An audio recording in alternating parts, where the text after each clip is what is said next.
Good evening, Avacal. I'm Maestro Tommaso Topolo, and thank you for joining us for part one of the Ask the Peer series, Order of Defense Edition. Tonight, we will be answering some of the questions presented to the Order of Defense on Facebook. And thank you again for all of your questions. We would like to begin tonight by acknowledging that Avacal is on Treaty 4, 6, 8, 7, 10, 11 territories and the Métis Nation and the Nunavut settlement area.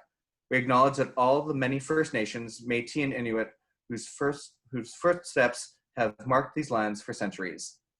The Order of Defense is thankful for all of our panelists, and thank you for the time that you're taking. I would like to first introduce each of our panelists to us.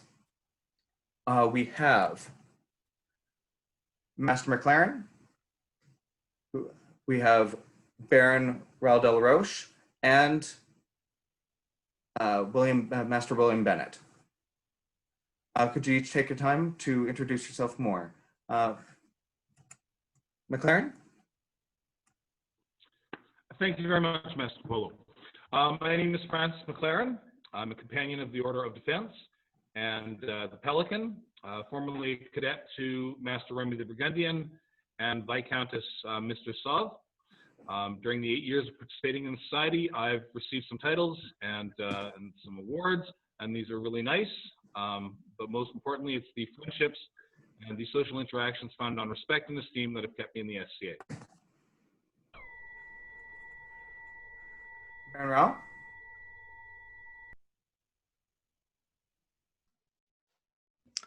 Hi, I'm Raoul de la Roche. I've been in the SCA for a little more than 30 years. Been a Pelican since 2010 and a Master of Defense since 2015. So currently Baron of Mergen Wood. Yeah, that's good enough. And Master William Bennett. Hello, I am William. I've been in the SCA for just over 20 years. I've been a Master of Defense since 2015, and I am your current Kingdom Rapier Marshal. And that's good.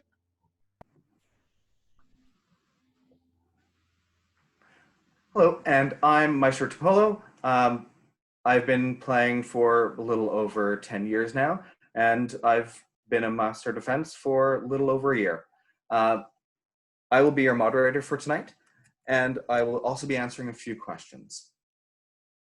The first question that we have is, although the peerage itself has no way to officially discipline members of the mod who display continued unpeer-like behavior, are the members of the order willing to exert little p peer pressure on those who are not exhibiting acceptable PLQs or other unchivalric behaviors? This question also had been very close to a couple others, so we have combined them as they basically were worded the same.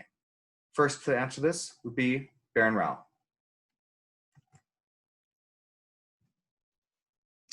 Hey, so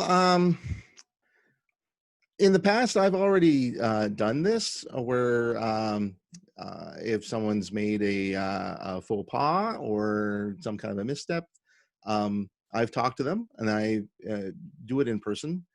I'm going to continue to do that. And it's my hope that my fellow peers and anyone really will do the same for me, right? None of us are perfect. We all need reminders occasionally. So like I said, normally we do this in a private conversation. That gives people the opportunity to correct the situation on their own. It is important to recognize that we don't have any actual power to enforce someone to change their behavior, but hopefully our influence will make things better. So one of the similar questions was about elevations to the order and how we would ensure that people with good PLQs were entered into the order. The thing to remember is that it's the Crown who decides who enters the order. It's up to us to be the best advisors that we can be to give the Crown the best information so that they can make the decisions that they will make, right? So that's what we can do to help that that situation. Thank you, Baron Rowell. Our other person answering this question will be Master McLaren. Oh, this is a great question. Thank you very much for the opportunity to answer it. Conversations between the companions of the Order of Defense take place at every single event through Facebook, calls, and in-person visits. Since we're such a small group, we never actually shy away from the difficult conversations with each other. We want to talk to each other, we want to teach each other, and see and help each other succeed and become better people. To address the question, I'm 100% in support of Raul's earlier statement. We initially talked to the person in question, or the mod, one-on-one. And if that doesn't solve the concern for both parties, that's when we actually bring it up to council. So right now, it's the respect factor between the members of the order encourages that discussion to occur. Thank you very much. Thank you very much, McLaren. Our next question is, when the Order of Defense has determined someone has met the necessary level of skill or knowledge, what are the last questions or criteria that the Order asks or feels that must be met? This is done before they are elevated. We're going to put that forward to Master William Bennett. Thank you. I really like this question as it speaks to process, and I think process shouldn't be a mystery. So some of the questions that we do ask, of course, it's very personalized because everyone's path is a bit different. What they're really strong at and what some weaknesses they have will differ from candidate to candidate. Some of the real general things I like to ask about is what else do they do in the SCA? Are they a good leader? Are they a good liaison between communities? Will they represent the rapier community in a positive light into the other communities? Will they represent what was really cool about the rest of the SCA into the rapier community, trying to make us all broader and better people? The other questions that we sometimes ask is, do people actually know who they are? Will the reaction be who? But that's not a positive thing if it is. What would they bring into our order?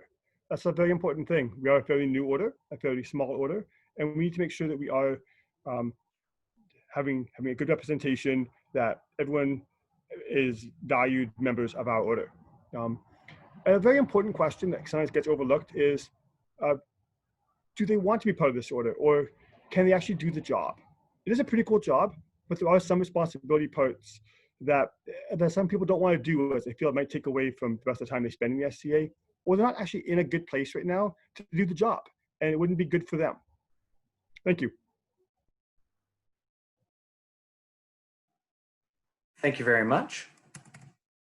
Our next question will be, how does the Order of Defense see themselves moving forward to promote diversity in both their order and in the kingdom in general?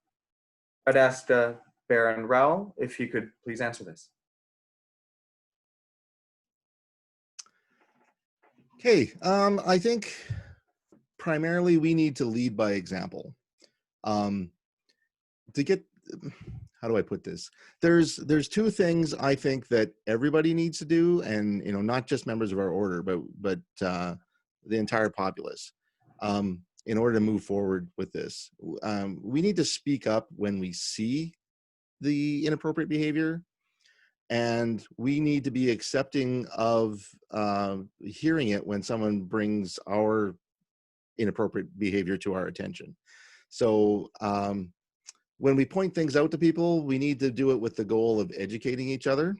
But we also need to be honestly reflective on what we're told, so that we can make changes to what we're doing that will improve the experience for others. We need to listen, and we need to take note of opportunities to make people feel comfortable in the community. Thank you very much. Master William Bennett, would you answer this question as well?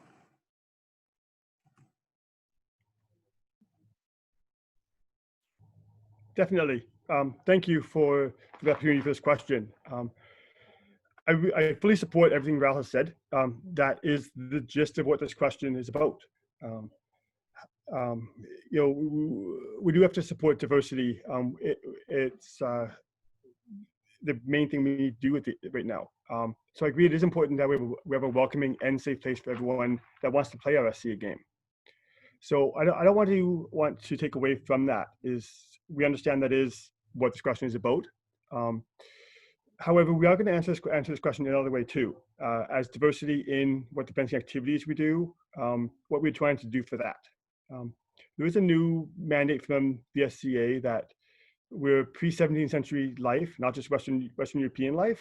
So some things we are trying to do in the rapier or in fencing, as it's now being pushed towards, is we'll have spears with 4-foot shafts as an option for weapons. This should give people a chance to explore different cultures for fighting styles.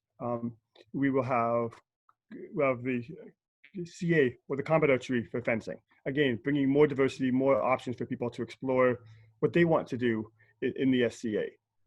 We have a broader range of steel weapons, so people can, again, more types of weapons, explore different fighting styles. So again, bringing diversity into the actual art of what we're doing, on top of the diversity in people participating.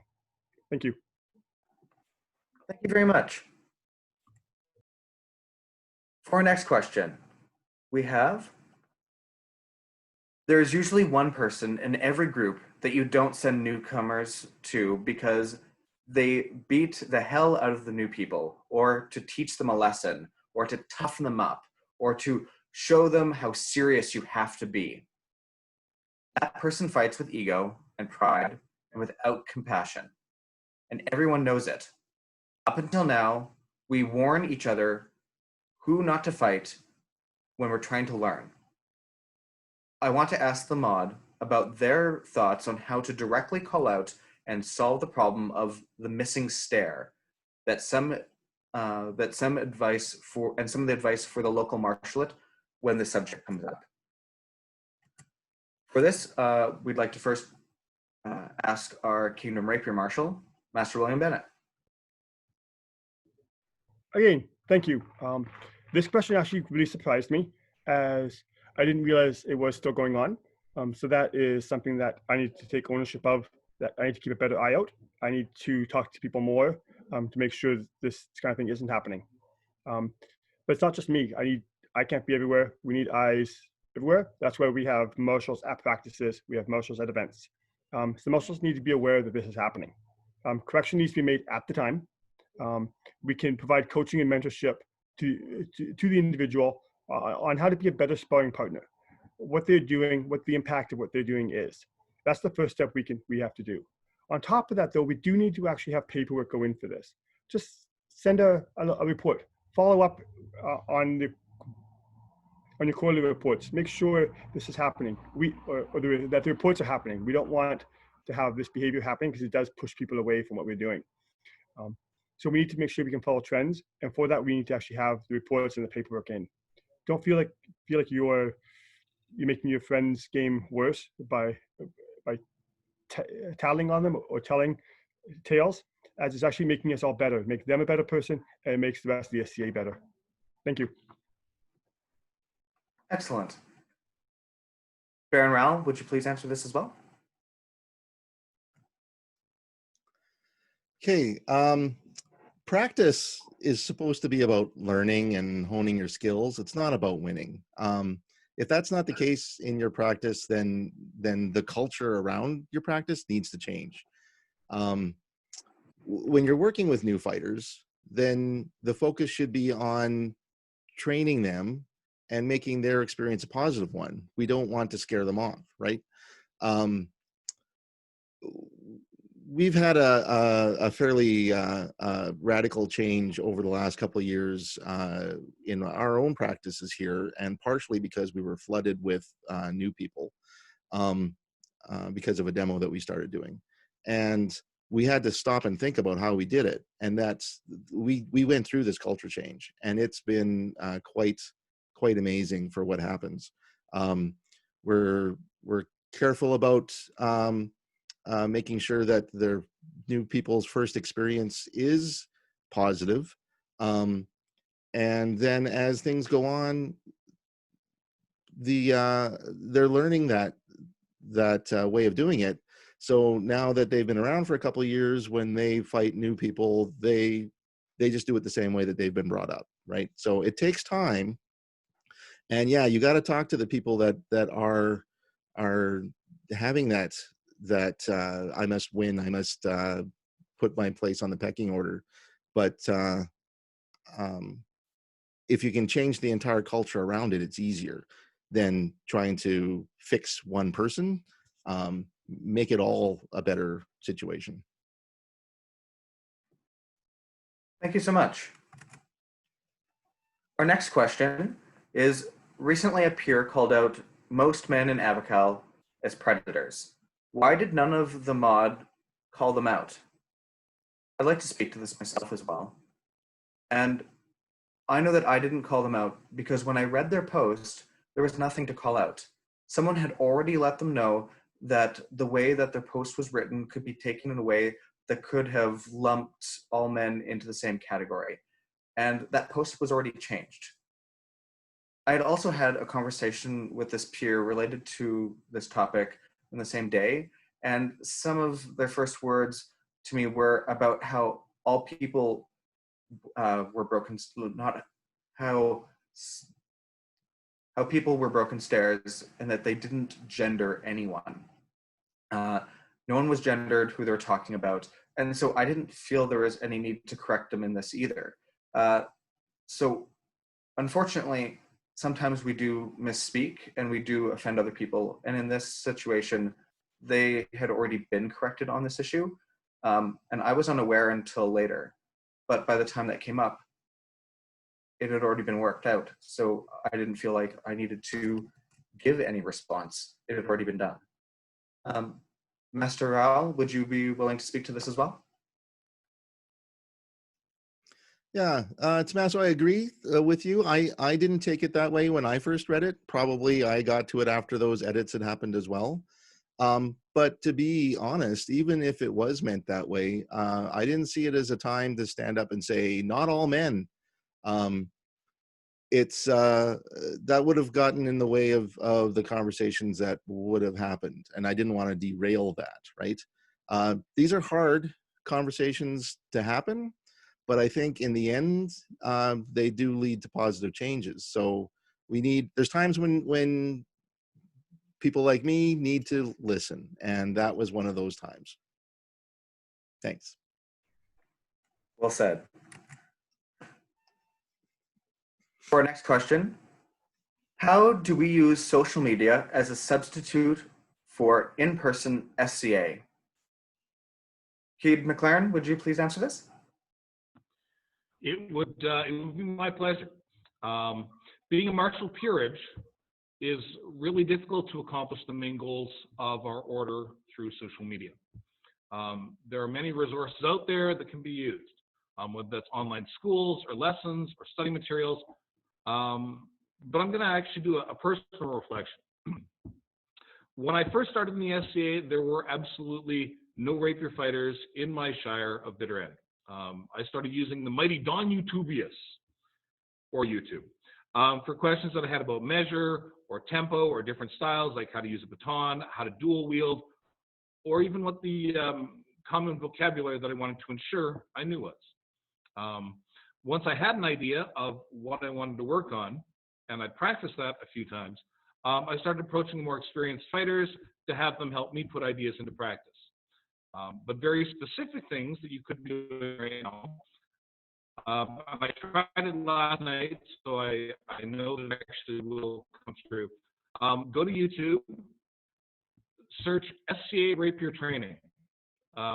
I found over 800 videos on training and different tournaments and spears and drop testers and drills within seconds.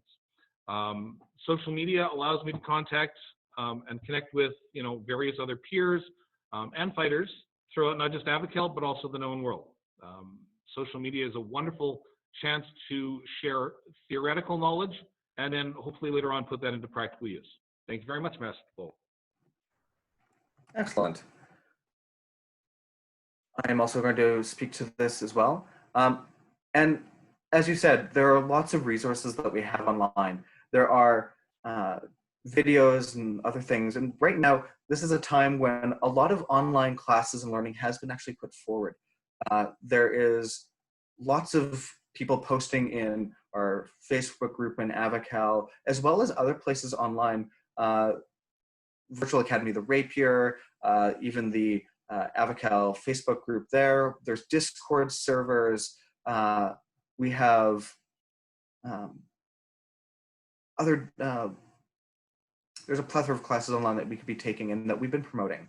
And so if you look at social media as a larger community, we can continue those discussions with people. We do have access to lots of other people from different cultural backgrounds, different SCA backgrounds, different places that we can learn and ask questions of. And this isn't just in the martial art, but also in a lot of our different disciplines. There's lots of things that we can learn. So what we'd like to do is, at the end of this, we're also going to gather a bunch of these places where you can gain access to other places online for social media, and give you some of the places that we're going to help with social media and the places that we learn. So we'll make that post after. Our next question is, why do the majority of the Avacal mod not play on the society stage? A peerage is a societal award, and a mod is a martial peerage. It requires seasoning one cannot gain by playing in its own backyard. For best travelers with a small expectation are not mods. This also was related to another question that we'll add to this. As the newest order in the SCA as a whole, and one of the smallest by number in Avacal, what ways do the members of your order reach out to those of other kingdoms to help each other? And another question related to this that we're going to put together with this is, why are some of your best uncollared fighters seeking instruction outside of the Avacal mod? Baron Rowell?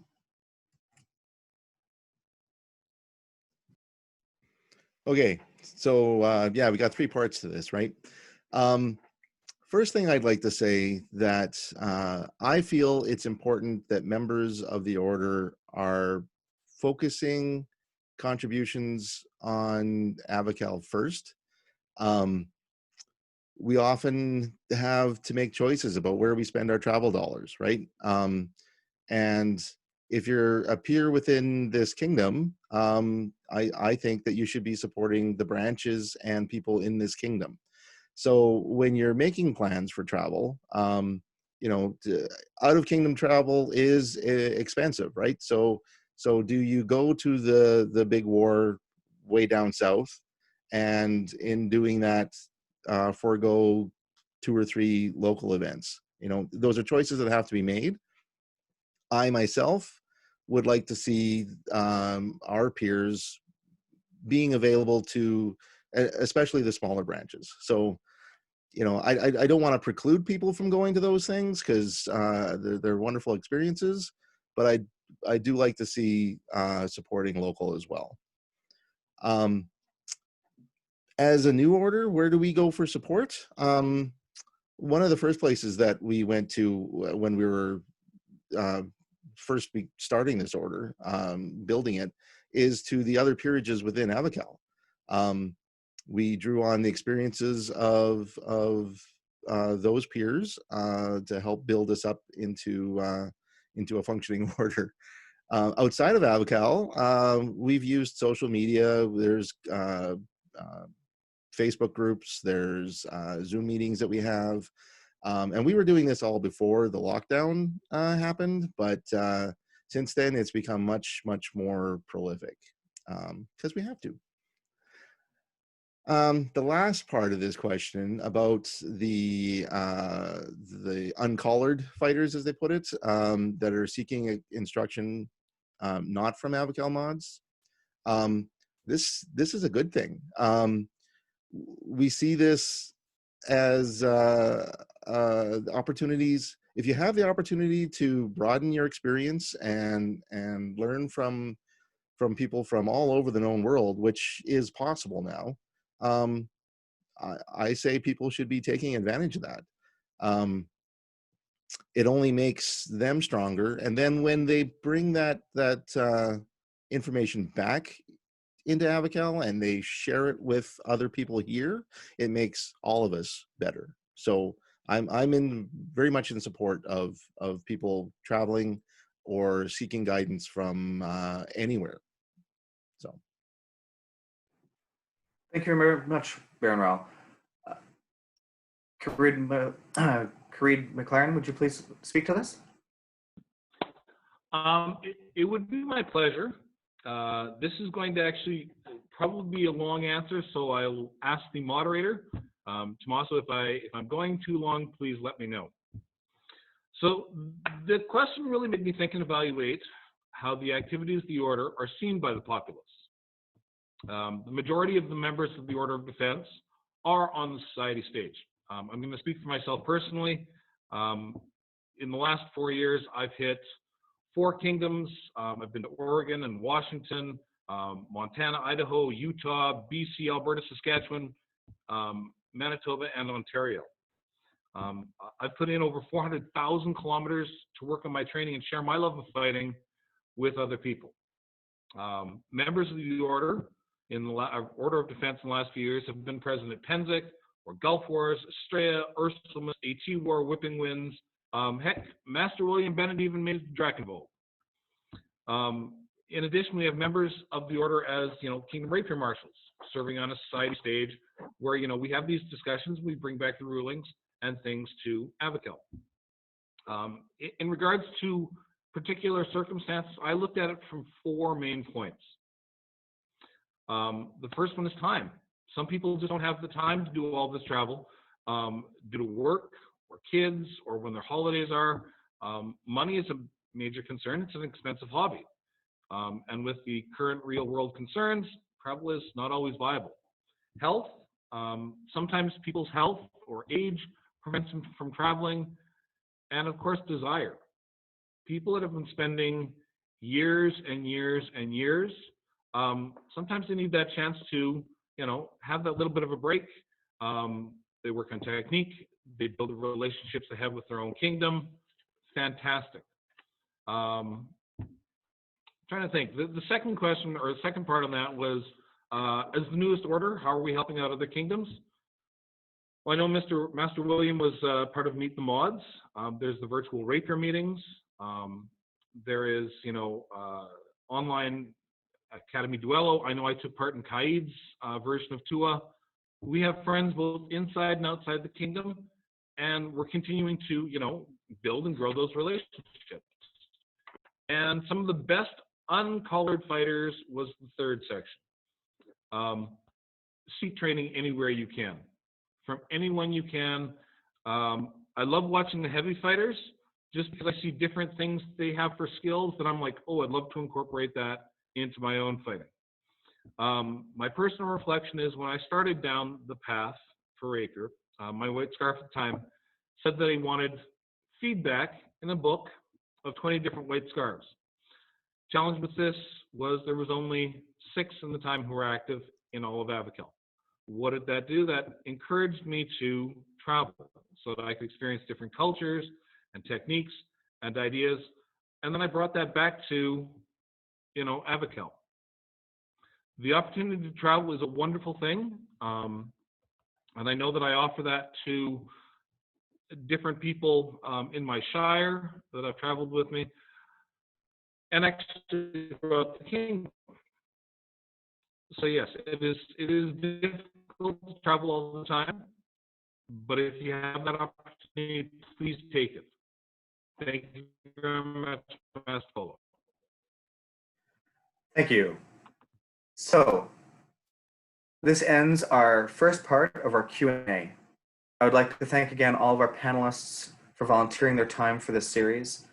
And I would like to thank the Order of Chivalry for starting off the series and all the other peerages that went before us for setting the tone for the rest of us. And I would like to and thank you to the Order of Defense who supported this panel with all your thoughtful self-reflection and honesty in providing your feelings on these questions. And finally, I'd like to thank the populace of Avacal and some of your plain honesty in your questions that you've asked. It is apparent that you care deeply for your kingdom and for the society as a whole. And I thank you for putting all of your questions out. Join us tomorrow for our second part as we continue asking some of these deep questions. Thank you very much and have a good night.